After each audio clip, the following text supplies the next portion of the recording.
everyone. Today I'm bringing you the third question from CKA. First of all, the third question is about our sidecar containers, or you could also call them auxiliary containers. The main function of these auxiliary containers is actually to support our main container by providing functional extensions. Because if you want to modify the functionality of a container, you would first have to change some of its files, and later on you might also need to restart the container and so on, right? In this case, if your container is already running, if you can't easily restart or modify it, then in this situation, it's actually quite inconvenient. So for these auxiliary containers, like the ones in our third question, the main purpose is to provide functional extensions for our main container. Now, let's first take a look at the main requirements of this question.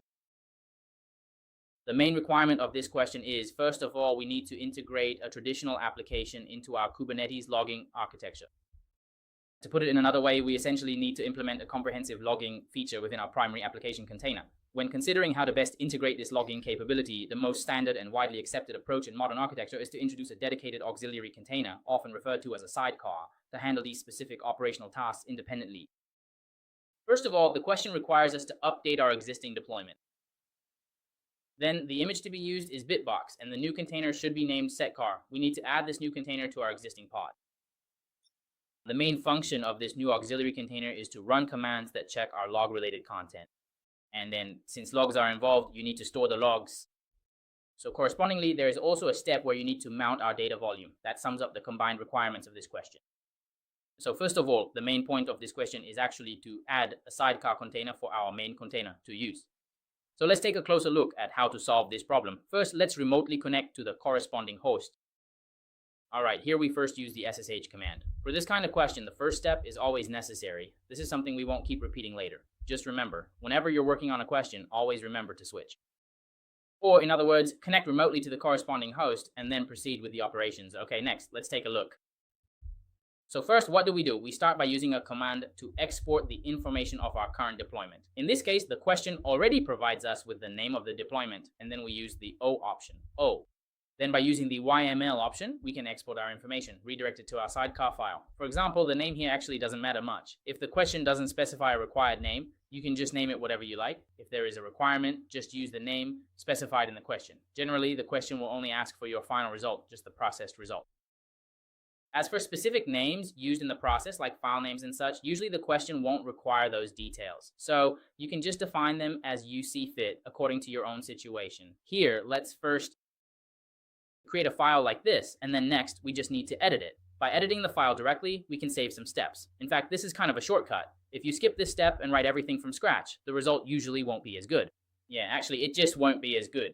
Here, the main issue is that it's easy to make mistakes when writing. So let's just go ahead and edit our setcar.iml directly. Once you open it up, let's exit first. This is what it looks like. Let's pause for a short announcement. Friends, if you're currently preparing for this ITification exam, or if you've been studying for a while but don't feel your preparation is very efficient, this is something you shouldn't miss. Our team has been focused on its certification dumps for 16 years, doing one thing consistently: organizing the most up-to-date, most exam-accurate, and easiest-to-use dumps to help candidates pass their exams more efficiently. Our dumps closely follow official exam updates. They are stable, highly accurate, and well aligned with real exam questions, allowing you to prepare with more confidence while spending less time. If you'd like to get the dumps for this exam and pass the certification faster, you can contact us directly via WhatsApp or YouTube private messages. We're happy to explain the latest update dates, dump stability, exam policies in different countries, as well as any current purchase discounts. Everything is clear and transparent before you decide. We also place great importance on payment security and privacy protection. The entire purchasing process is simple and secure, with no unnecessary data collection. Your personal information and privacy are fully protected. In addition, we provide 24/7 consultation and after-sales support. Whether you're just getting started or running into issues right before the exam, our support team will patiently and professionally help you analyze and solve problems. You're never preparing alone. Beyond this specific exam, our dumps cover almost all major IT certification tracks. If you plan to pursue other IT certifications in the future, feel free to reach out anytime. We'll give recommendations based on your goals. Now, when it comes to adding content here, there's actually quite a bit to add. Basically, what we need to do is add a complete container here. So we need to add a complete container here. Or you could say what we're really doing is adding a complete version of what we just mentioned. That is our container. So when adding it here, what do we do first? First, let's find the location of the existing container. Let's look for it. Right, it's here under containers. This is our current container. What we need to do now is, based on this container, add another container, add one more container. And what else are we dealing with? We're dealing with mounting a data volume. So here, everyone needs to pay close attention to indentation. Containers require their own indentation, and data volumes also need to have the corresponding indentation. So here, first, if you want to write this, let's start by writing the container first. Let's take a look at the existing containers here, right? This is the information inside the container section, correct? The image pull, these are at this level of indentation, right? So up to this point, this is our first container. For this container, we also need to mount a log directory for it. So we need to first modify the log directory for this container here. First, let me edit this section. For our volume mount, we need to mount a data volume. Of course, we haven't actually created this data yet. We'll create it separately in a moment. For now, let's just write down the name. So the name here will be vrlog. The name is vrlog. Moving further down, we specify the exact mount directory, which is the mount directory inside our container. Among paths. Next, it's log under vr, written like this. This is essentially the path we're mounting. Next, we need to write the second container. The second container is the sidecar container mentioned in the prompt earlier. Here, first of all, pay attention to the indentation because it's a new container, so it's indentation. It must be aligned with the container above. The simplest way is to use the up and down arrow keys to move and check this. After the dash, right, you can still go down further. So we write it here, right? This position is actually our, the name part. It's the name field here. So the name is there are requirements for this name as specified in the prompt. And then our image. As for the image, the prompt also specifies that it should be busybox.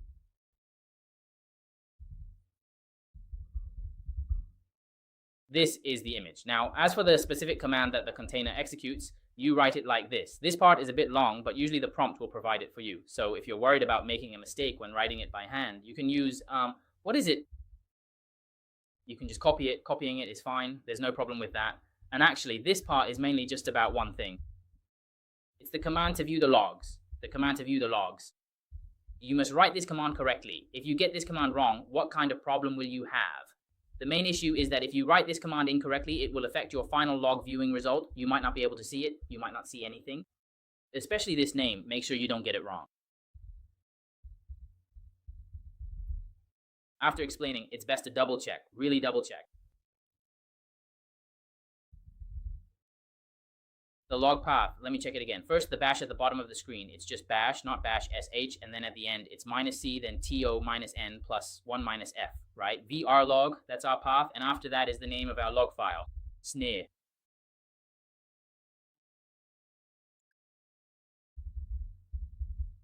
If there are no issues, let's continue writing. What else are we missing? We're also missing the mounting of our data volume. Here, after mount, volume mount, we write it in. The name is the same as the container above, so there's no need to change it. Then name, and then mount path. The external mount path is log under vir, right? That's our path.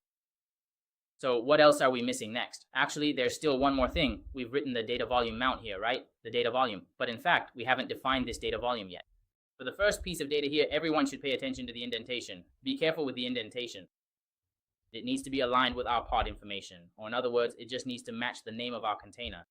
Because what is this? This belongs to the information inside the pod. So it's actually one level higher than the container.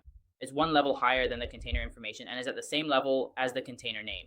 This is an issue of indentation. So everyone, make sure you don't get the indentation wrong. Don't make a mistake with the indentation. If you do, then here, we just specify an empty directory as the type and let it create itself.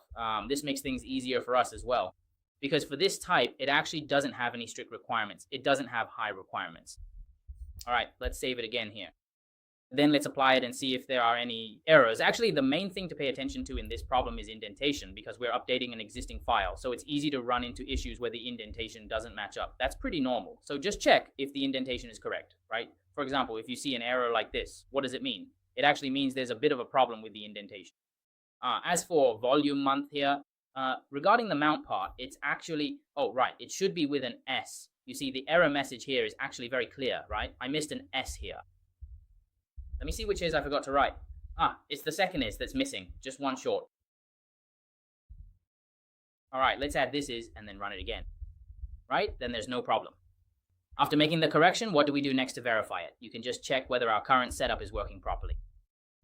Add our SYN name at the end, right? Use get to check it. Right? If the status is normal, then check hold. For the hold action, we apply this specific filter command to filter the results accordingly. We can see it. Here, a new pod has just started, and what problem does it have? Well, these 20 seconds, right? The old one that just started, you see, the old one is 1 to 1, and now we have 2 to 2. Because with 2 to 2, we've added, what did we add? We added our new container, which allows us to do this without modifying the original container.